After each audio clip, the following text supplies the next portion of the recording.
र साथीहरू हेर्नुहोस् त दिउँसै कसले हनुमानले आगो बारेछ। ल फगी लाग्ने हेर्नुहोस्, फगी लागेको हेर्नुहोस् त। ल पछि हेर्नुहोस् त फगी लागेको उडेको देख्नु भयो, हेर्नु त फगी लागेको। अब यो बाटो देख्दैछ नि है, हेर्नुहोस् त बाटो देख्दैछ है, त्यो देख्नै छोड्छ हेर्नु। यस्तो फगी लाग्छ यता हेर्नु, क्लियर भयो अलिअलि है, केही पनि देख्दैन। अब अलिक एक आध घन्टापछि हेर्नुहोस् फगी आएको हेर्नुहोस्, फगी आएको हेर्नुहोस् त।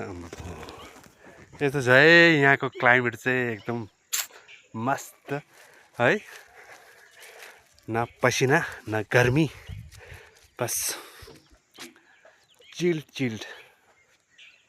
भिडियो लाइक गर्नुहोस् है यदि मन पर्यो भने। Okay, thank you.